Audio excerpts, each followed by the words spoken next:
Hello, welcome to a video all about thermal energy transfer. My name is Miss Mac and I am on the internet. So let's get started with Extreme Living Day 40. So today's agenda though is to read and annotate a little article called Temperature versus Thermal Energy versus Heat. So make sure that you have that pulled up on your, I believe it's in your student handout, just that little Google Doc, or maybe you have it in paper form. I think you'll see what I'm talking about once we get there. So let's go, grab your student handout and don't forget your brain. Part 1 of 4. So I'm going to be reading and making some notes. Make sure that you are making the same notes that I am making. And if you want to add your own notes, please feel free to add your own notes. So let's get started. We have 4 parts and this is part 1. Temperature versus thermal energy versus heat. Temperature, thermal energy, and heat are so closely related it can get a bit confusing. Even though we sometimes use them interchangeably, these terms actually have some important differences. Now this is just an introductory paragraph. I know that by reading it, there's not really much substance to this, but I can still make a note. The main idea of this paragraph is that temperature, thermal energy, and heat are all different. So I am going to make a note of that. And to do that, I'm going to highlight this last little part of the sentence by going to these 3 little dots over here, using the highlight color tool, and I'm going to highlight this in yellow. Make sure to pause this video so that you can highlight this phrase and make a note of whatever you want to make a note of. Okay, you should have written some things down and highlighted that last sentence. Let's move on to part 2.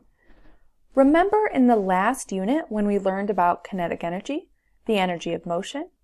Kinetic energy not only applies to the motion you can see with your eye, but also to any motion too small to be seen.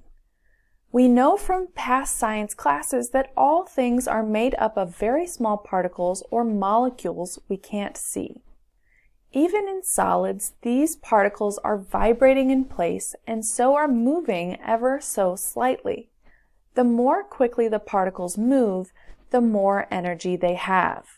Both thermal energy and temperature measure the kinetic energy of an object's particles, but the difference between them is summarized below.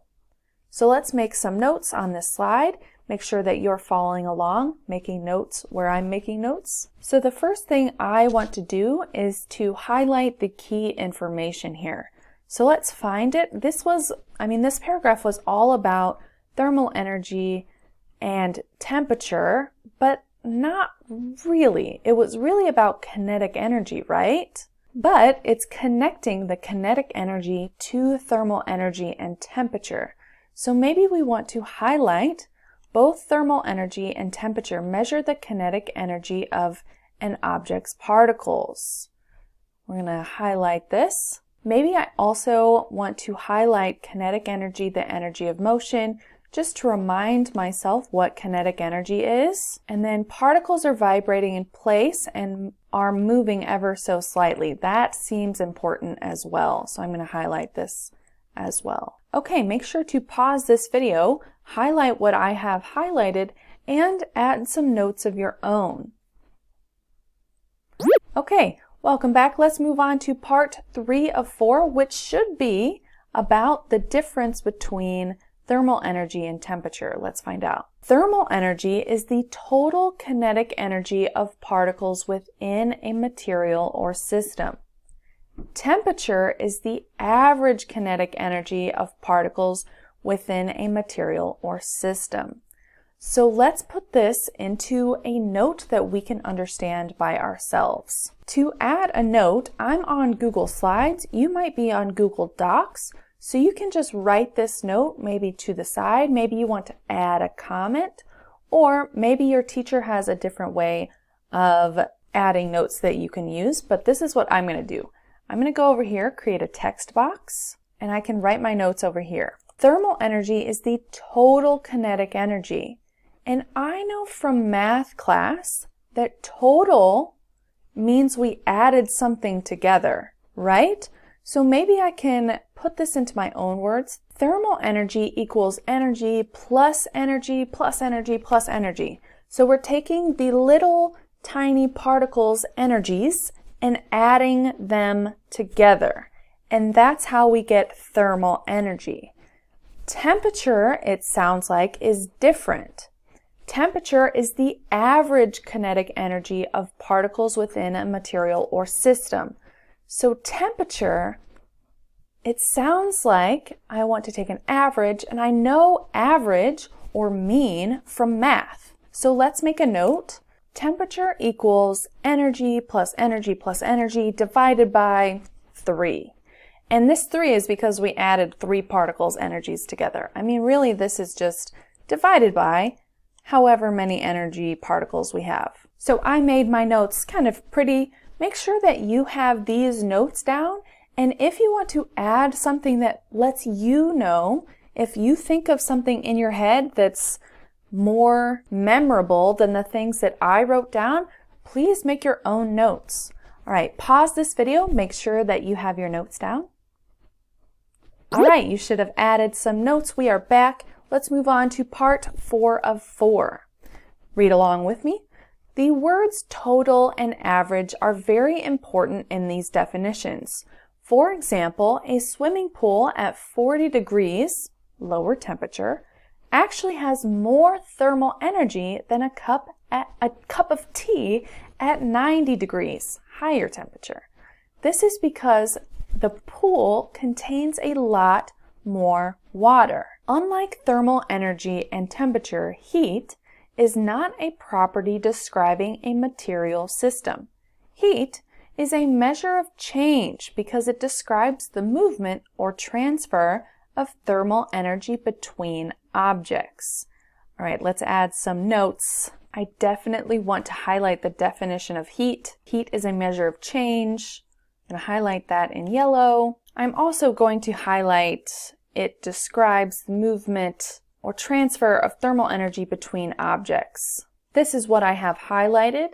Maybe we can make a note combining all of the definitions now. I have my notes on this page now. Pause this video, make sure that you have everything that I have down, and add your own notes to your reading. Pause now. All right, let's move on. Our first question is, what are the differences between temperature, thermal energy, and heat? I want you to pause this video and answer this question. Use your notes. Okay, you should have an answer to this question. I will give you a hint. It had something to do with the definitions of all 3 things, which we have a note for. Okay, so hopefully you have your answer to this question. Next question is, what may change the temperature of objects? You could have probably answered this question before reading this article. So pause this video and answer this question. All right, hopefully you have a fantastic answer down. I bet you do, because I am actually a special internet teacher. I can read your mind. Not really, but that would be cool, right? Next question, how does temperature change? Go back in the reading, combine the reading, our notes on the reading, and how you know that temperature can change. Pause this video. All right, you should have all 3 questions answered, as well as a document full of notes. I might see you soon. Who knows when I'll pop up again. Have a great day, 6th graders.